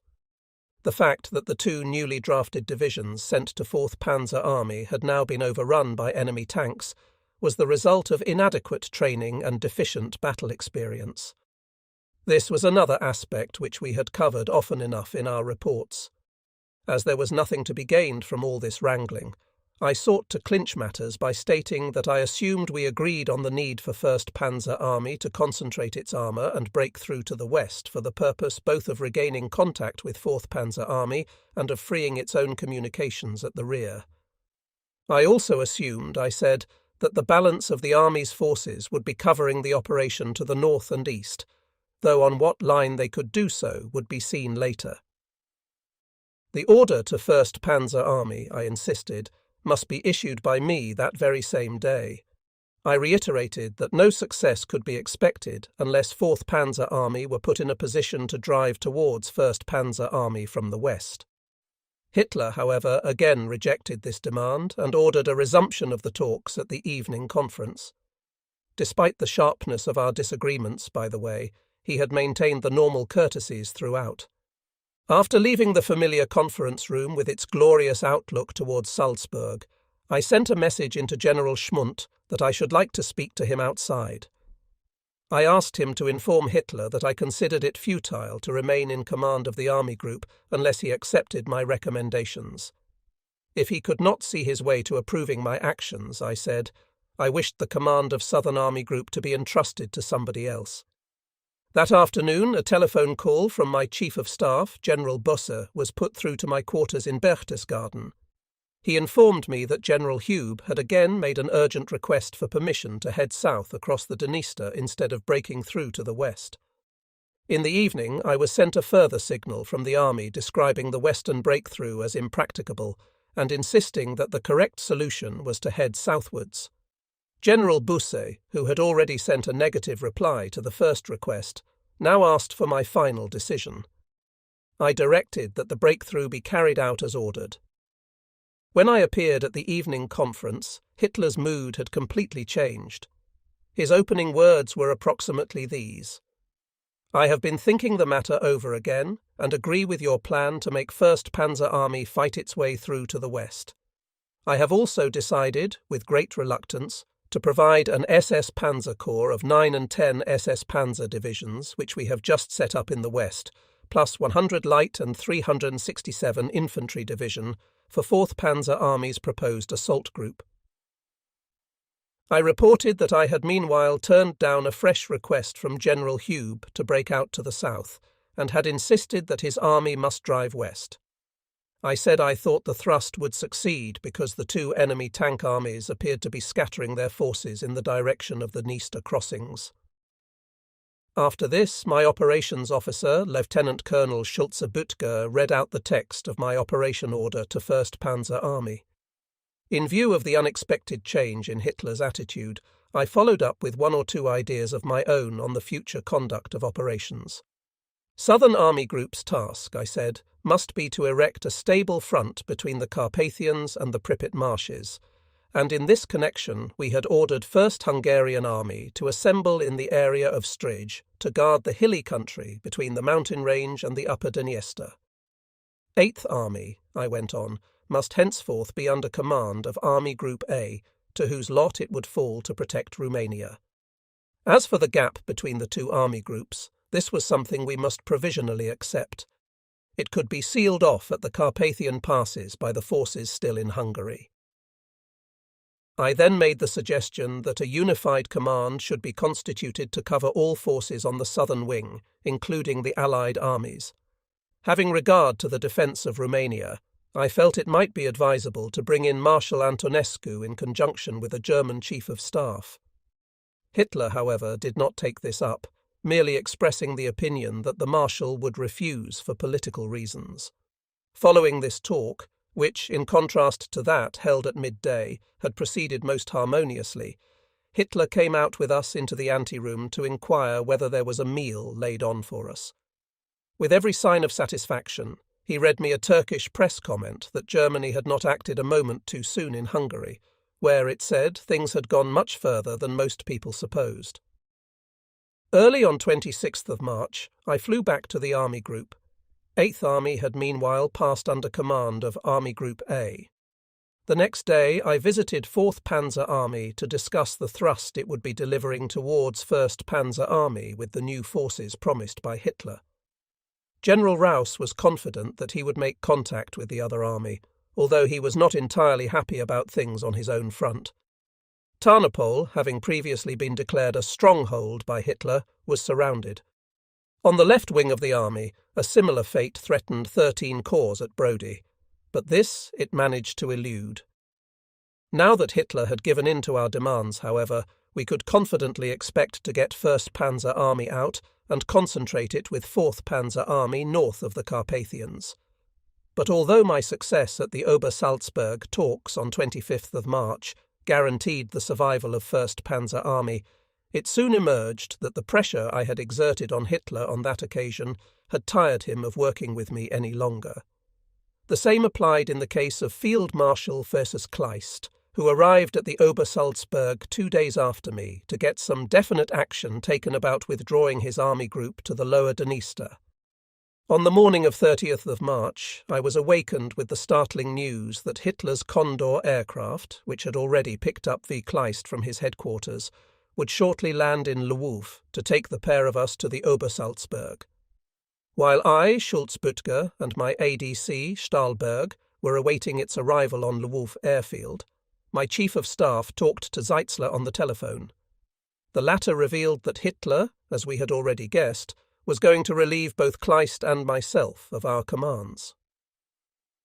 On reaching Berchtesgaden, we first had a talk with General Zeitzler, as Hitler did not wish to see us until just before the evening conference. Zeitzler told us that after the last Obersalzberg talks, Göring and Himmler, and probably also Keitel, had again started agitating against me in particular. This, he thought, had probably contributed towards Hitler's decision to part company with Kleist and myself. When Hitler had informed him of his intention, he, Zeitzler, had instantly tendered his resignation on the grounds that he had always fully agreed with me and could not remain in office if I went. His request, though repeated in writing, had met with a curt refusal. This upright attitude of Zeitzler's did him great credit. In describing my last meeting with Hitler, I propose to quote an entry I made in my diary the following day, while my memory was still fresh. Saw the Führer in the evening. After handing me the swords to my Knight's Cross, he announced that he had decided to place the army group in other hands, models, as the time for grand-style operations in the East, for which I had been particularly qualified, was now past. All that counted now, he said, was to cling stubbornly to what we held. This new type of leadership must be inaugurated under a new name and a new symbol, hence the change in the command of the army group, whose name he also intended to alter. He expressly wished to state that there was not the least question of a crisis of confidence between us, as had previously been the case with other field marshals, whose names he mentioned. He still had the utmost faith in me. Indeed, far from ever having had any criticism of the way the army group was led, he had always been in complete agreement with it. At the same time, however, he realized that the army group had had an excessive burden of responsibility to bear for a period of 1.5 years, and that it now appeared in need of a rest. He knew me to be one of his most capable commanders, and for this reason intended to give me another appointment before long. At the moment, however, there was no further scope for me in the East. For the tasks now pending there he considered Model, who had stopped a difficult retreat in Northern Army Group, to be especially suitable. After once again assuring me that there was no crisis of confidence between us, the Führer added that he would never forget that prior to the Western campaign I had been the only man to advise him of the possibility of deciding the whole issue in the West by a breakthrough at Sedan. In reply, I told the Führer that I naturally could not object if he thought he would be able to work better with another army group commander in the present situation.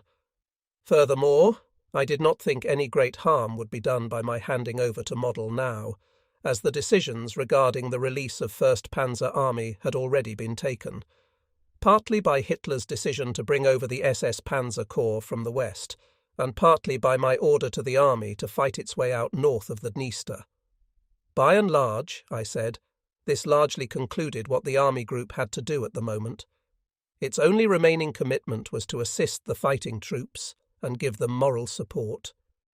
That Model would certainly be able to do. The Führer emphatically agreed that Model was a particularly suitable choice in this respect, as he would dash round the divisions and get the very utmost out of the troops. To this I retorted that the Army Group's divisions had long been giving of their best under my command, and that no one else could get them to give anything more. Whatever one may think of Hitler's various remarks to me at what was destined to be our last meeting, he had at any rate chosen to conduct it on decent lines. This was due, at least in part, to Zeitzler's insistence that Hitler owed it to Kleist and myself to inform us in person of his motives for relieving us of our commands. That Goering and Himmler had long been working for my removal, I was well aware. Yet the main reason for Hitler's decision was probably the fact that he had had to give in to me on 25th of the March, when he had already rejected my proposals in front of a large audience. As he shook hands with me before I left, I said, "I trust, mein Führer, that the step you have taken today will not have any untoward effects." After me, Field Marshal versus Kleist was dismissed in a similar fashion. As we left the Berghof, our successors were already waiting at the door. Colonel General Model, who was to take over Southern Army Group, now redesignated North Ukrainian Army Group, and General Schörner, who was to replace versus Kleist. The next morning I flew back to Lwów in my Ju-52. My successor was grounded in Krakow by a snowstorm, as a result of which I was able to issue a last Army Group order ensuring the cooperation of our two panzer armies in the breakthrough operation, which had now started. On the afternoon of that day, I visited 4th Panzer Army to discuss the employment of the SS Panzer Corps with the Army Commander, and also to say goodbye. My farewells to the other Army commanders had to be said in writing. On the afternoon of 2nd April, I handed over to my successor, who had meanwhile arrived in Lwów. As far as anyone could judge, the measures to extricate 1st Panzer Army and to bring about the concentration of both armies, so decisive for the overall situation, between the Carpathians and the Pripet marshes were guaranteed, even if they were still to involve some bitter fighting. On 5th April, 4th Panzer Army duly began its thrust to the east, and by 9th of April, 1st Panzer Army was freed.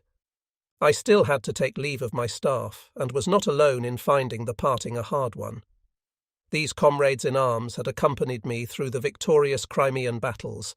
They had lived to see the eventual success of that arduous winter campaign of 1942-3, and they had stood beside me throughout the critical months of 1943 and 1944. It was deeply gratifying to know how close our mutual trust had grown in those years, and what genuine sorrow they felt now that our work together was finished.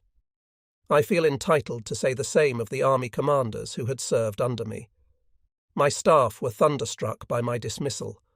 My closest collaborators, the Chief of Staff, the Chief of Operations, the Assistant Quartermaster General, and the Assistant Adjutant General, all put in for postings.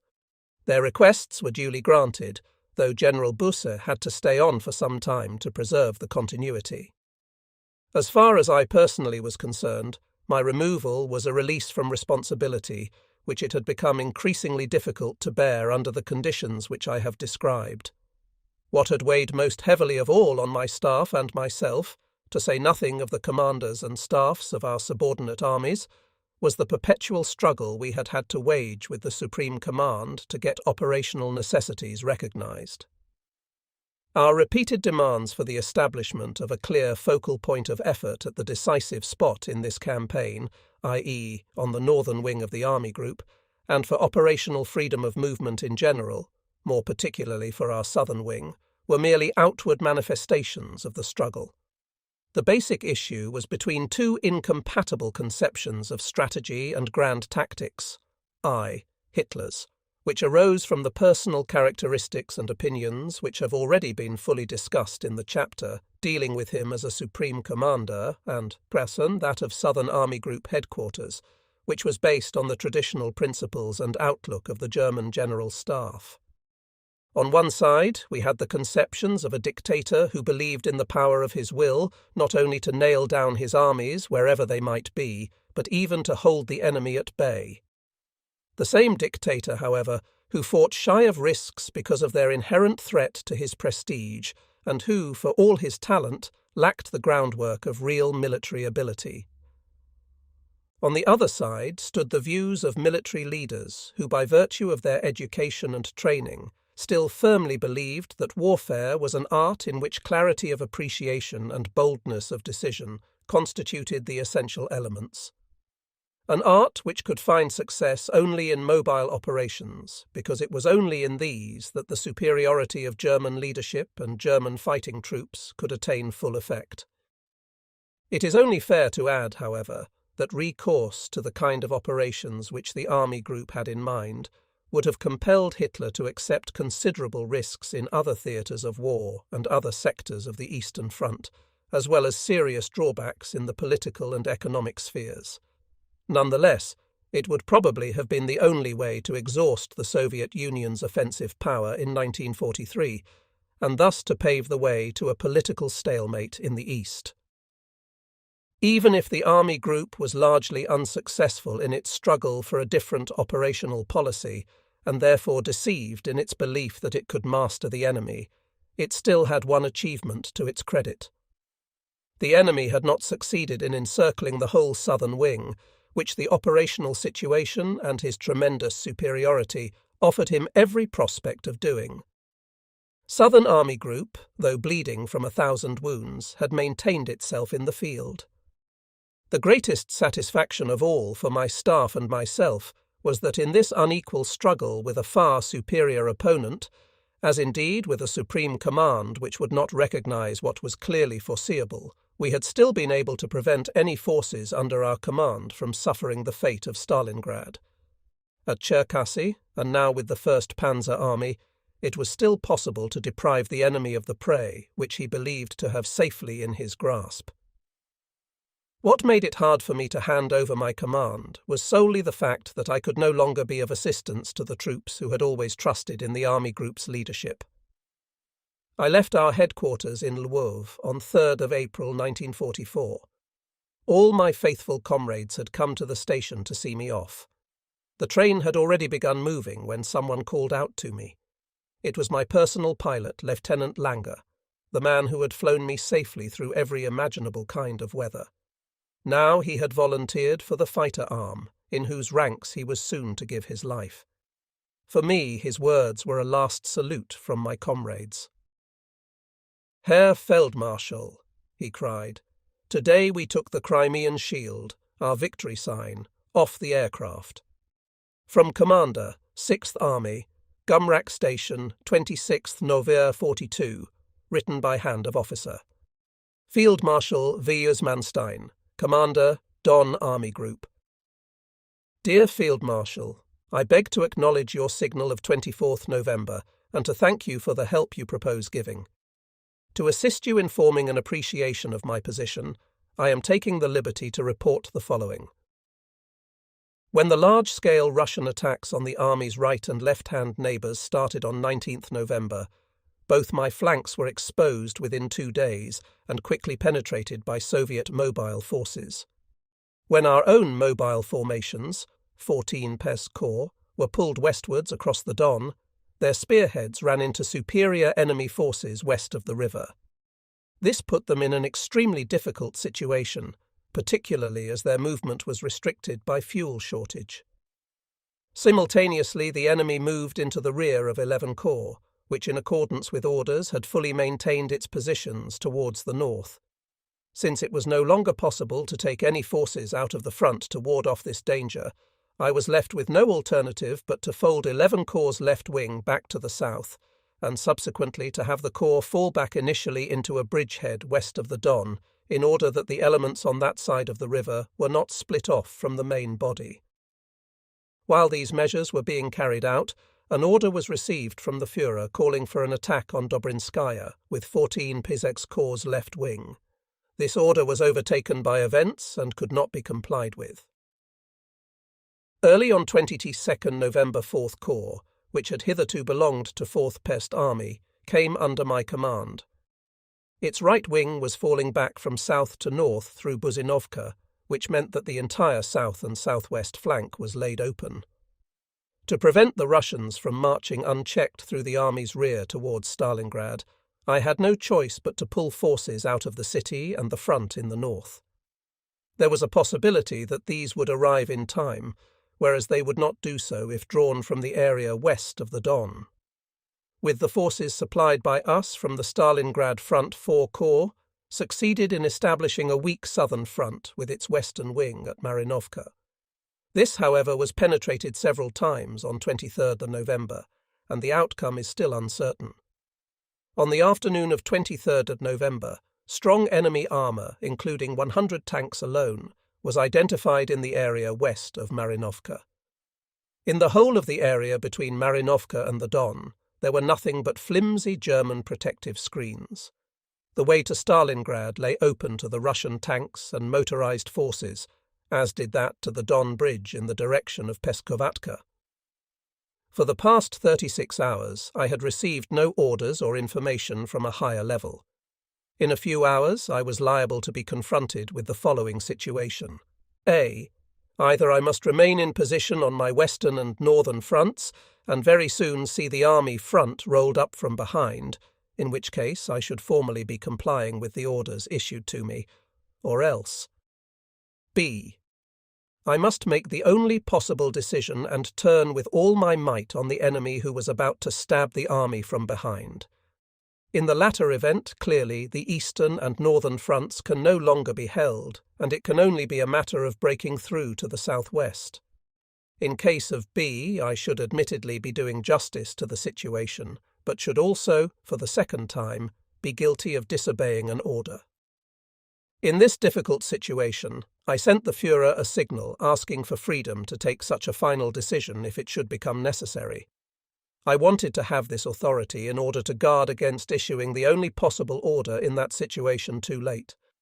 I have no means of proving that I should only issue such an order in an extreme emergency, and can only ask you to accept my word for this. I have received no direct reply to this signal. On the other hand, we have today received the 2 attached OKH signals, enclosures 1 and 2, which restrict me further still. No longer available. Author.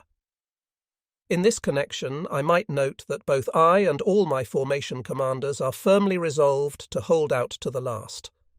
However, in view of my responsibility to the Führer for the odd 300,000 men entrusted to my charge, it will be appreciated why I have asked for permission to take appropriate action in the last extreme. The situation I have indicated can, incidentally, arise again any day or hour. Today's situation is being communicated to you by map. Even though it has been possible to move more forces up to the southwestern front, the position there is still strained. The southern front, 4 Corps, has consolidated somewhat and beaten off heavy enemy infantry and armoured assaults throughout the last few days, though not without considerable losses to ourselves and a heavy expenditure of ammunition. The Stalingrad front is from day to day resisting strong enemy pressure. On the northern front there is trouble in the northeast quarter, 94 in 1st Divisions, and on the western wing, 76 in 1st Divisions. As I see it, the main assaults on the northern front have still to come, as up here the enemy has roads and railways with which to bring up reinforcements. My problem in the next few days will be to get reinforcements to the northern front from the west. The airlift of the last 3 days has brought only a fraction of the calculated minimum requirement, 600 tons, from 300 due daily. In the very next few days, supplies can lead to a crisis of the utmost gravity. I still believe, however, that the army can hold out for a time. On the other hand, even if anything like a corridor is cut through to me, it is still not possible to tell whether the daily increasing weakness of the army, combined with the lack of accommodation and wood for constructional and heating purposes, will allow the area around Stalingrad to be held for any length of time. As I am being daily bombarded with numerous understandable inquiries about the future, I should be grateful if I could be provided with more information than hitherto in order to increase the confidence of my men. Allow me to say, Herr Feldmarschall, that I regard your leadership as a guarantee that everything possible is being done to assist 6th Army. For their own part, My commanders and gallant troops will join me in doing everything to justify your trust. Yours, etc. Paulus. P.S. In the circumstances, I hope you will overlook the inadequacy of the paper and the fact that this letter is in longhand. Appendix 2 top secret. By hand of Officer only 9th Decant 42 to Chief of Staff OKH Operations Branch. OKH, Appreciation of Situation Information about the Enemy. Enemy has committed further strong forces against this army group in the last 10 days. These consist primarily of the reserves expected in our appreciation of 28th November, but also include additional forces. Total formations identified by Army Group are A6 Rifle Divisions, 17 Rifle Brigades, 54 Tank Brigades, 14 Motorized Brigades, 11 Cavalry Divisions, i.e. 182 formations. In addition to these, we have identified 13 independent tank regiments, tank battalions, and anti-tank brigades. Following is a detailed breakdown of enemy forces. A. Surrounding Stalingrad Fortress area, Volga Front. 62nd Army, 8 rifle divisions, 3 rifle brigades, and 1 tank brigade up, 2 rifle, 2 tank, and 2 motorized brigades in reserve. Northern Front.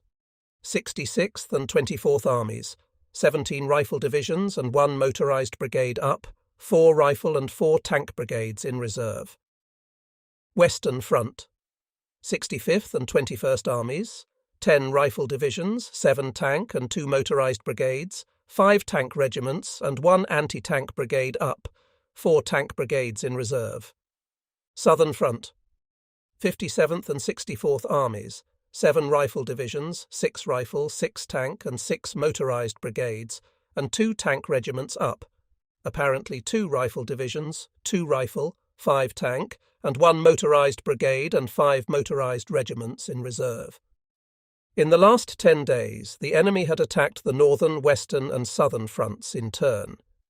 His main pressure is undoubtedly directed against the western front, whereas he is relatively weak on the southern one. B. Soviet assault on Stalingrad is being covered to the southwest, i.e. west of the Don. Author.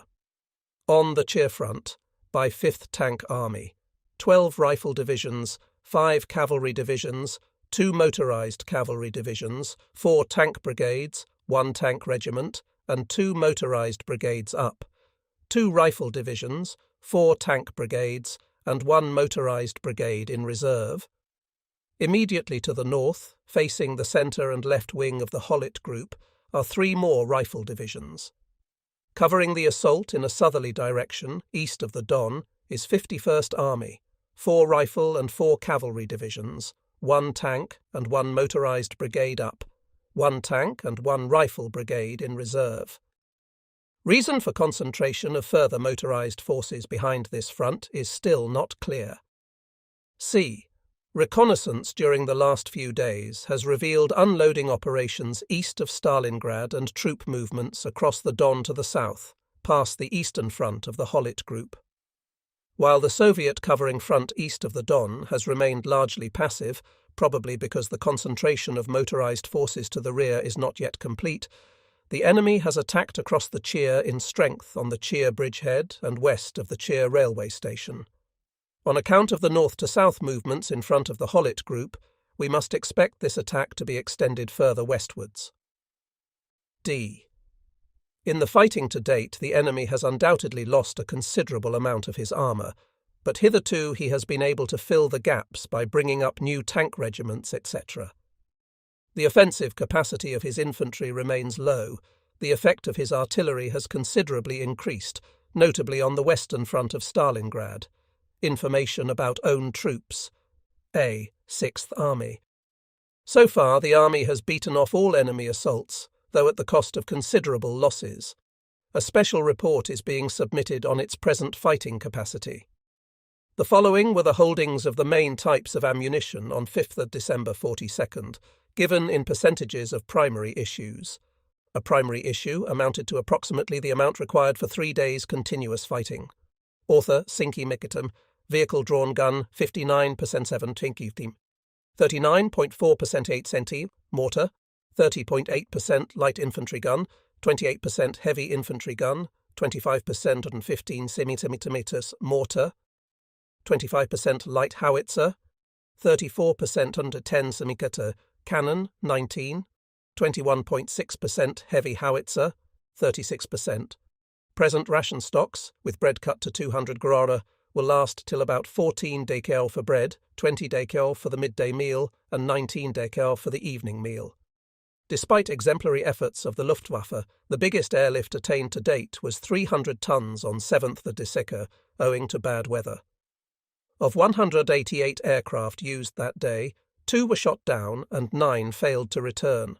On all other days, tonnage lifted varied between 25 tons, 27th Nov, and 150 tons, 8th Dec, at a daily minimum requirement of 400 tons. B. 4th PESX Army. Assembly of 57 Ps. Corps not materially completed until 10th Dec instead of 3rd Dec as hoped, owing to bogging down of wheeled elements of 23 Ps, Div 48 Ps, Corps 336 Inf Div 11 Ps Division and 3 Luftwaffe FD Division had initially to be thrown in on the Cheer front to restore the situation there. The battle is still in progress. C. Romanian formations. 4th Romanian Army, lying north of 16 Motte Inf Div, at present standing fast. It cannot, however, be expected to withstand an attack of any strength from the north, particularly as it has been directed by Marshal Antonescu to avoid being cut off. In the case of 3rd Romanian Army, apart from reasonably intact 1 Rum, corps forming part of the Holit Group, the fighting power of the remnants of the Romanian divisions committed forward amounts to no more than 1 or 2 battalions. No artillery worth mentioning any longer exists. Because of weapon shortage, reconstitution of formations in rear areas has produced no tangible results. It must also be faced that Romanian formation staffs are not acting with necessary energy. They attribute their defeat to force majeure, in which they include the German command. For the rest, the entire front of 3rd Rum. Army is held by various types of emergency units. In view of the absence of artillery and anti-tank guns, there must be no illusions about the ability of this front to hold out for any length of time should the enemy attack it in strength, particularly with armoured forces. This motley collection of forces, which have nothing to hold them together from within, must shortly be relieved by proper combat units, since neither their composition nor their combat efficiency qualifies them for a protracted spell at the front. Apart from this, those of them formed from specialist units from communication zones cannot be withheld from their proper functions without prejudicing the overall supply position. Own intentions. Army Group intends, as already reported, to attack as early as possible with 4th PES Army in order to make contact with 6th Army. For the time being, however, the soft state of the ground precludes any advance by 57 Peace Corps. Whether divisions of 48 Peace Corps can be fully released on the Cheer front by 11 Dec is still uncertain. It will be necessary to bring 17 Ps Divies into the attack, and orders have been given to this effect. As the enemy must thus be expected shortly to extend his attacks on the Cheer front in the general direction of Morosoiskaya, the Holit Group must cooperate to relieve pressure on this front, either by attacking in the general direction of Perelasovsky or by handing over 1 German division. General conclusions. The weight of forces brought in by the enemy against Don Army Group makes it clear that he sees his main point of effort here. He will carry on the struggle in this sector as long as possible by bringing over forces from other fronts. Regardless of how 6th Army's own position may develop in the immediate future, therefore, it will still be necessary to maintain a steady flow of reinforcements to Don Army Group. Of decisive importance in this connection is that everything be done to increase their rate of arrival. At the present rate, we shall always lag behind the Russians. I further consider it essential that everything be done to restore the usefulness of the Romanian army, particularly as regards its will to fight and its confidence in the German command. As to whether 6th Army should be taken out of the pocket once contact is re-established, I consider that the following factors must be carefully weighed. A. Should the army be left in the fortress area, it is entirely possible that the Russians will tie themselves down here and gradually fritter away their manpower in useless assaults. At the same time, it must be faced that 6th Army is having to live and fight under particularly unfavourable conditions in the fortress, and that if the present ratio of strengths remains in force much longer, contact may well be lost again. At best, it must be assumed that there will be no decisive change in the next few weeks. B. On the other hand, one must also allow for the possibility that the Russians will take the proper action and, while maintaining their encirclement of Stalingrad, launch strong attacks against 3rd and 4th Romanian armies with Rostov as their target. If this happens, our most vital forces will be operationally immobilized in the fortress area or tied down to keeping the link with it open, whereas the Russians will have freedom of action along the whole of the army group's remaining front. To maintain this situation throughout the winter strikes me as inexpedient. C. The corollary of any decision to keep 6th Army at Stalingrad must therefore be the decision to fight this battle through to a completely decisive ending. This will necessitate I. Providing 6th Army with extra forces to maintain its defensive capacity, in the form of Luftwaffe field divisions which would be incorporated in its existing formations. Initial reinforcement of the adjoining fronts of 3rd and 4th Romanian armies by German forces, as these fronts cannot be guaranteed to hold with Romanian remnants and ad hoc units. Launching a decisive offensive as soon as our own forces permit. Whether the forces required can be made available and brought into action at short notice is not for me to judge. In conjunction with developments in Army Group B, and in consequence of the fact that these have stopped the arrival of any further forces, the situation of Don Army Group is now such that 6th Army cannot be expected to be relieved in the foreseeable future. Since an airlift is not possible for reasons of weather and the inadequate forces available, which means, as 4 weeks' encirclement have shown, that the army cannot be maintained in the fortress area, and as 57 Peter's Corps by itself obviously cannot make contact with 6th Army on the ground, let alone keep a corridor open, I now consider a breakout to the southwest to be the last possible means of preserving at least the bulk of the troops and the still mobile elements of 6th Army. The breakthrough, the first aim of which must be to make contact with 57 Peasat Corps on about the Yerich-Mishkova, can only take place by forcing a gradual shift of 6th Army towards the southwest and giving up ground sector by sector in the north of the fortress area as this movement progresses. As long as this operation is in progress, it will be essential to safeguard the airlift by adequate fighter and bomber cover. As there are signs even now of enemy pressure on the northern wing of 4th Romanian Army, it is also vital that forces be quickly brought up from the Caucasus front to safeguard the execution of 57 Peasat Corps' task by protection of its deep right flank. In the event of delay, 57 Peasat Corps is likely to become stuck on or north of the Mishkova, or else tied down by attacks in its right flank. At the same time, 6th Army needs a few days to regroup and stock up with fuel before moving off. Rations in the pocket will last till 21 December.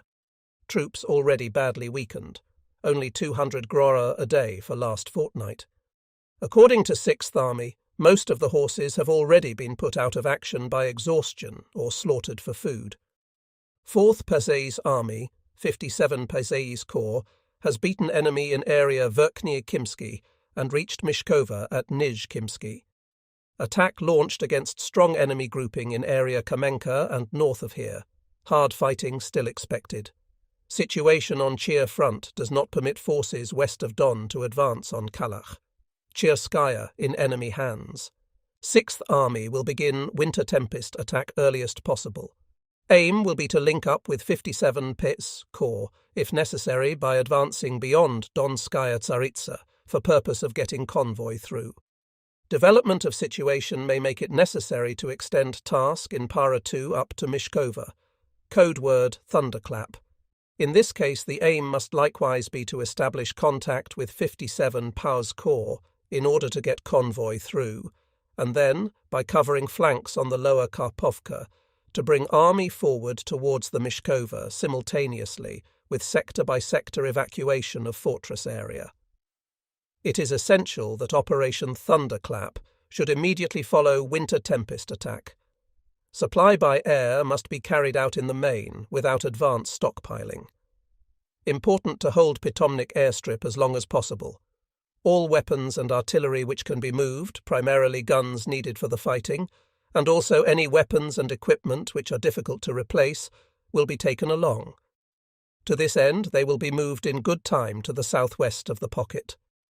All necessary preparations to be made for action laid down in Para. 3.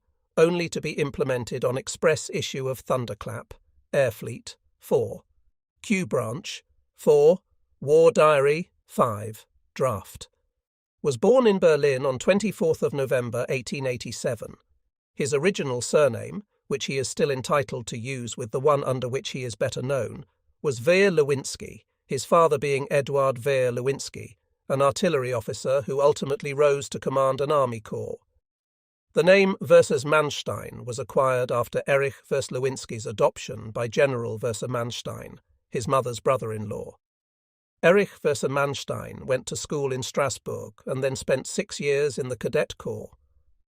After his passing out in 1906, he entered the 3rd Regiment of Foot Guards. In 1913-14, he was at the War Academy.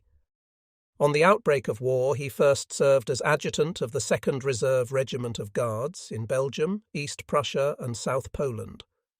From May 1915, after being badly wounded in November 1914, he successively served on the staffs of armies commanded by Generals Versus-Gallwitz and Versus-Below. In the summer of 1915, he took part in the offensive in North Poland, and from the autumn of the same year until the following spring he saw fighting in Serbia. In the spring of 1917 he was at Verdun, in the Battle of the Somme, and in the fighting on the Aisne. That autumn he was made GSO-I of 4 Cavalry Division in Courland, and in May 1918 he held the same appointment with 213 Infantry Division in the West. He took part in the Reims offensives in May and July 1918, and continued to serve in France until the armistice. During the post-war years, Versus-Manstein held various staff and regimental appointments. In 1934, he became Chief of Staff of 3rd Military Region in Berlin, and in 1935, Chief of the Operations Branch of the General Staff of the Army. By October 1936, he had risen TC Major General and become Oberquartiermeister der Korps, which made him deputy to General Beck, the Chief of the General Staff. In connection with the dismissal of Baron Versus-Fritsch in February 1938, he was relieved of his staff appointment and transferred to Liegnitz to command 18 Division. The same year he took part in the occupation of the Sudetenland as Chief of Staff of an army. On general mobilization in 1939, Versus-Manstein became Chief of Staff of Verse-Rundstedt's Southern Army Group, with which he went through the campaign in Poland. In October 1939, in the same capacity, he went with Verse-Rundstedt to Army Group A on the Western Front. It was here that he became involved in the struggle for an offensive plan, which was only adopted by Hitler after Versus-Manstein had been posted away from the Army Group to command a corps. He led this corps throughout the campaign in the West and was awarded the Knight's Cross. After the end of the fighting in France, Versus-Manstein was kept busy for a time training his corps for the invasion of Britain. In March 1941, he was made commander of 56 Panzer Corps, and as such led an armoured dash from East Prussia to Lake Ernen when Germany attacked the Soviet Union. In September of the same year, he was given command of 11th Army, at the head of which he conquered the Crimea and smashed the Russian counterlandings at Kerch. On the fall of Sevastopol, he was promoted Field Marshal. In August 1942, Versus-Manstein was entrusted with the task of taking Leningrad, but this was never carried out. He was, nonetheless, responsible for the destruction of a Soviet army on Lake Ladoga. In 1942, after the Russians had broken through on both sides of Stalingrad and completely surrounded the Sixth Army there, Vices Manstein assumed command of Don, later Southern Army Group. After a vain attempt to free Sixth Army, he directed the heavy fighting to save the German southern wing, and finally won a big victory at Kharkov in March 1943.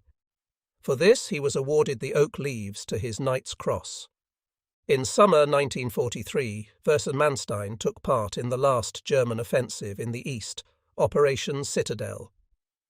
After this had been called off, he took Southern Army Group through a number of difficult defensive battles, including the withdrawal behind the Dnieper. At the end of March 1944, when the German armies were already back on the Polish frontier, Vices Manstein was relieved of his command as the result of his differences with Hitler over the conduct of operations in the east. Though awarded the swords to the Knight's Cross in recognition of his services, he was not employed again.